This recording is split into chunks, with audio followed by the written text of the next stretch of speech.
Hey, it's Chris King with the Wild Meat Retreat, and I'm going to share with you my worst meat grinding disasters. That's right, absolute mistakes, where I had to throw away dozens of pounds of meat. I know, absolutely heartbreaking. And the reason I want to share that with you is so that you don't have to make those mistakes on your meat grinding journey. Now, I love grinding meat. I do it with almost every single animal I get. And that's the reason is, we all love ground beef, right? Ground hamburger, because it's super versatile. When you do it right, you get these nice packages of ground meat. You can use it in spaghettis, you can patty it up into burgers, you can just throw it in a pan for a quick meal for your family, you can make tacos, you can make sloppy joes. It's just super versatile. We all love this stuff. And when you process an animal, you end up with a lot of trimmings, a lot of little pieces of meat that aren't really good for steaks. You could turn them into stews, and you get a lot of cuts of the animal that are kind of tough that you wouldn't really want to make as a steak anyway. So being able to grind it and having a grinder really allows you to make the most use of that animal, which I think is really respectful. We want to use as much of that meat as we absolutely can, but you got to do it right. And I have made some awful mistakes, which I'm going to share with you. Number one, let's talk about equipment. Now, fortunately, I didn't have to make the mistake of getting a crappy grinder. And that's because I had a friend and mentor in the beginning who I joined with and ground some meat together. He lent me his really nice grinder, and he said, "Look, Chris, you got to get a really good grinder." And I listened to him because I've bought tools in the past, and you have too. You know the importance of getting really high quality tools, the best tools you can buy. There's that saying, cry once, or was it buy once, cry once, right? You spend the money in the beginning, and then that tool lasts you for a long time, and you're not crying over and over and over again buying crappy tools and having to put up with crappy tools to get the job done. Now, this is the grinder I have. This is called, oh my God, this thing's heavy. This probably weighs like 40 pounds. It's called the Carnivore. It's made by Cabela's, but there's a few different versions of this. And this is just part of it. This is just the motor part. There's another big heavy piece on here that actually does the grinding, and the hopper that goes on top. It's just a freaking enormous piece of equipment. But that's because it works, and it does the job, and it doesn't bog down. It cuts the meat, it pushes it through fast. If you're working with an elk that's 100 pounds of processed meat, or 200 pounds of meat, 300 pounds of meat, you want a really good quality grinder that can get it done.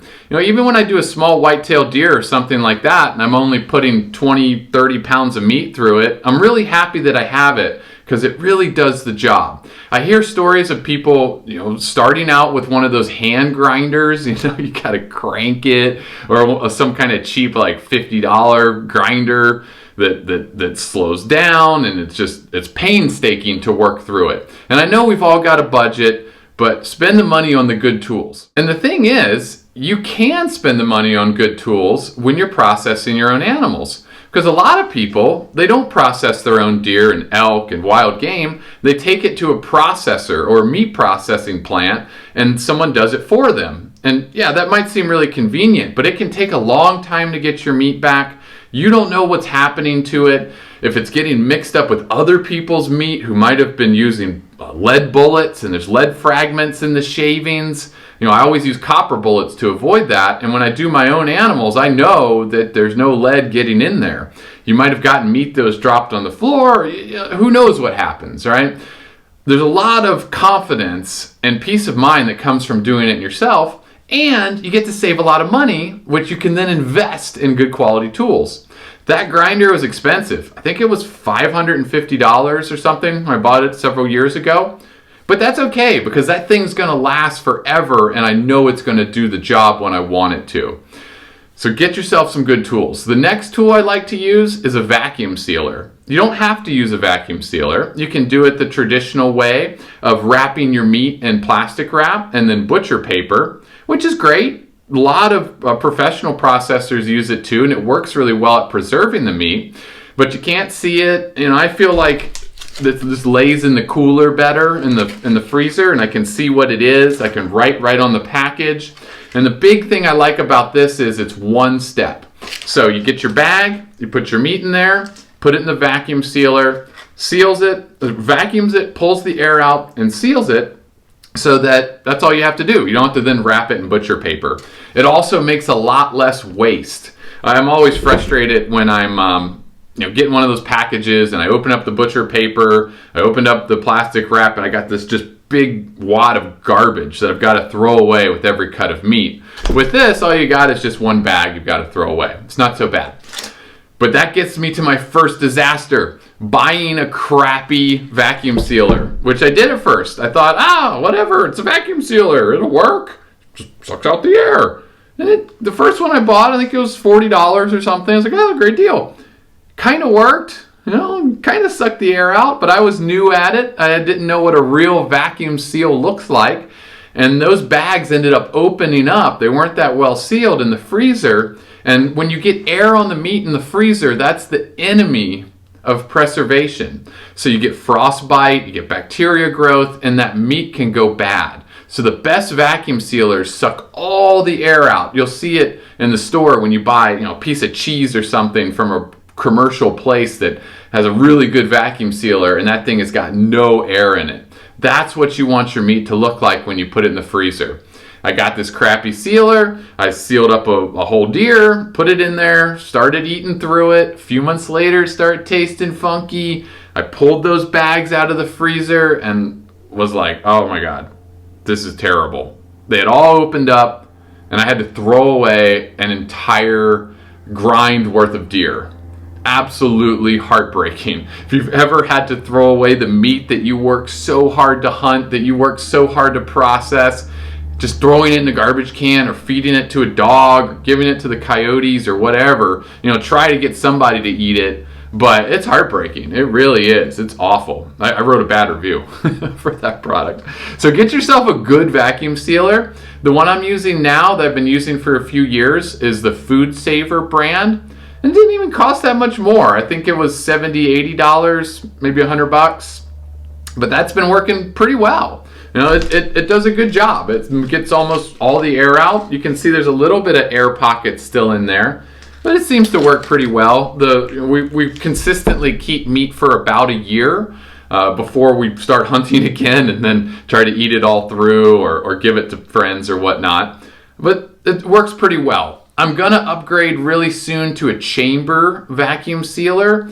So the Food Saver, you put the edge of the bag into the machine, you push a button, and sucks all the air out and seals it. A chamber sealer, the meat and bag actually goes inside this squarish looking chamber, and those things really take all the air out. So I'm really excited to upgrade to that. I'll update you on the one I get and how it works out. But do yourself a favor and get yourself a good, decent quality vacuum sealer. And it's so important to think about this because you're not thinking about it in the same way when you're doing it. You're working hard, you're busy. You don't think about it 6 months down the road or 8 months or a year down the road, what that meat's gonna look like and is it gonna be preserved or not. That's really important. So get a good sealer and get good bags that go with it. I've made that mistake too, where I've gotten cheap vacuum sealer bags, I don't know, half the price of the thicker ones. Yeah, it should be fine. Well, it's not. That meat went bad too. It didn't hold the seal. It didn't work out well. I hope that serves you, makes a big difference on your journey. The next disaster I had was, I got an elk. Melissa and I were processing it together, and we had bought meat in the store that had organ meat mixed in. And if you know, organ meat is super healthy for you. The heart, the liver, the kidneys, has a ton of vitamins. It's just really good quality food for your body.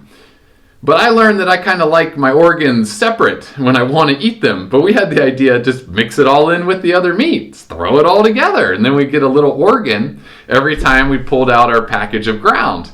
Great idea, but us personally, we didn't think it tasted very good. So we had 50 pounds of ground elk that didn't taste very good. And that's kind of a bummer too. So we gave a lot of that meat away. But the lesson there is taste it. Before you go mass scale and process it all, grind up a little bit of your mix. Experiment. Try different spices. try a little heart and liver in there. See if you like it. Try, different things. I totally support that, but taste a little bit first. Just put it through your grinder, do a little sample batch, and then fry up a burger right in your kitchen while you're grinding and eat it. And if it tastes good, great. Go forward with the big project, but always try it first. Absolutely important.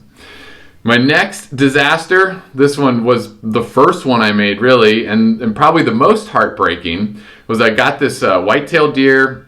We were up in Montana, processed that deer. I trimmed a lot of the meat. I had what's called a grind pile. So when you're processing an animal, you've got a big pile of big pile of trimmings that you're going to grind later. It's called a grind pile. And these are all the little misshapen cuts that come off the end of your steaks, the little trimmings here and there, maybe the part of a shoulder that got some blood shot through it and you got the good parts off. Whenever you process an animal, you always end up with what I call the grind pile. And that's another reason why grinding is really a wonderful way to use the most of that animal, because you can actually use that meat for good stuff. So I'm trimming up my deer, I get my grind pile, life gets busy, I had to jump on some work projects, some things came up, and I put all that grind meat into plastic Ziploc bags, and I sealed it up, I put it in the fridge. Came back to it a few days later, continued my work. I processed the front shoulders because I was going to turn those all into grind. I got those Ziploc bags out of the freezer, opened them up. Smells a little funny, but I thought, it's fine. Threw that all in, ground it up, and packaged it and put it away. Well, the meat in those bags had gone bad. I learned that there's something that happens when you put meat into plastic bags and seal it. There's a little bit of moisture in there. It's a closed environment. That meat tends to go way faster than if you've got the meat just sitting on a shelf in your refrigerator or your cooler. Even though it's exposed to the open air, it just seems to stay good longer. Big lesson. Started to eat through that ground deer and oh man, it tasted bad. It was bad. It had gone bad. We tried to eat it. We tried to cook it a little extra good. Just realized that it was no good. Took 32 pounds or something of ground deer and gave it to a friend who had a dog that liked to eat meat, farm dog or something. Which is great, an animal got to eat it, but it was heartbreaking. It was so sad to just throw all that meat away. So that's the lesson. Trust your nose. If there's something you think could be wrong with it, don't put it into your grind. Don't just trust that it's okay. I had another chef type friend once tell me to trim liberally. In the beginning, I used to just throw all the sinew and parts and gristle into the grind, and it'll work. A good grinder will process it and turn that into ground meat, but it's not going to taste that good. It's going to be kind of chewy. There's going to be some weird chunks in it. And if you give that to somebody who's not used to wild game, they might say, "Oh, this is nasty. Never want to have it again." So trim liberally, cut all the bad parts off, cut as much silver skin and sinew as you possibly can, and keep that grind meat sacred. It'll stay longer, it'll taste better, and it'll just give you a much, much better experience. The last disaster, well, this is kind of a disaster that played out over time, was that I didn't know you could sharpen the blade and the plates that are inside the grinder. So the grinder, if you've ever juiced before, it kind of looks like a big gnarly meat juicer. So all the meat goes in the top. You've got a tool to tamp it down. You've got this spinning device that pushes it through. And when it pushes it up against these blades and these grinding plates with little holes, it comes out the other side and it looks like meat spaghetti essentially.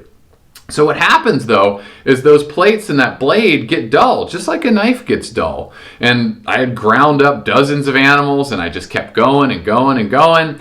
And my grinder was slowing down. It wasn't working as well. I didn't think much of it. I thought maybe it was just too warm or something. Maybe the fat that I was using in my grind wasn't the right type or whatever. But it just got painstaking and frustrating and really annoying that it took so long to grind meat. And I had to keep taking that thing apart, cleaning it out, washing it. Well, I learned that you can sharpen those grinding plates and grinding the grinding blade inside of there. Someone once told me to throw it away. No, you don't have to throw it away. It's just like a knife. You can sharpen it and you can hone it. And I found a great video on that. I had to watch a few videos, but I found a guy, I'll link it in this video, who did a really good job, super methodical. You can tell he knows what he's talking about. You just get some wet, dry sandpaper and you push those blades back and forth in the right way, and it sharpens them up just like a knife.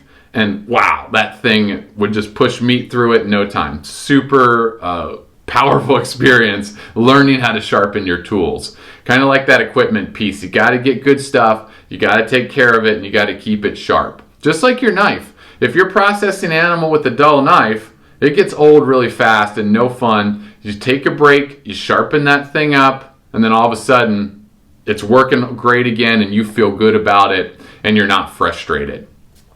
So those are my grinding disasters, lessons that I learned from them, and I want to share them with you so that hopefully you don't have to learn the same hard lessons yourself and have those disasters of having to throw meat away. Processing animals is awesome. I love it. It's so empowering. You know where your meat came from, just like how you hunted it, or maybe you got a goat or sheep from a farm. Process it yourself. You know it's your meat. You know it was done right. And you can feel good about it all. And also you save a bunch of money, so you can buy some good tools, invest in good tools, and they'll last you for a very, very long time. I don't think that motor's ever going to burn out. It's those rotary motors, and those things just last a long time. If you want to learn this, if you'd love to come to one of our events, we'd love to have you. We have the Wild Meat Retreat, which is a multi-day full hunting immersion where we take you through every step of the process to learn how to hunt, to learn how to shoot, to learn how to process animals. But what I'm really excited about is what we just launched. It's our one-day animal processing deep dive immersion. So we took that animal processing piece from the retreat and we're offering it in one long day where we're going to literally start with a live goat, learn how to slaughter it in an ethical way where we express a lot of gratitude and intention and reverence for that animal. We'll field dress it, so we'll learn how to gut it just like you would do in the field while hunting. We'll skin it, we'll cut it into quarters, we'll process that down into fine cuts of meat, and we'll grind it. We'll pull this big giant grinder out, my vacuum sealer, and we'll actually seal this meat, and you'll walk home with packages of meat that you made yourself to share with your friends and family or keep to preserve over the long winter. Awesome experience. It's truly life-changing. Learning how to process my own animals has changed me on such a profound level. I have so much more confidence, so much more appreciation for where it comes from, and just understanding every single piece of it. And you'll never look at that little cut of a steak in the grocery store again. It's a life-changing experience. I hope you'll join us, and if you don't, I hope you get some great value from this video. I'd love to hear from you. Let me know what you think. Let me know what your questions are around grinding meat, hunting, animal processing. I love hearing from you guys, and it helps me to make videos that are perfect for what you're looking for. All right, thanks for watching, and I'll see you soon.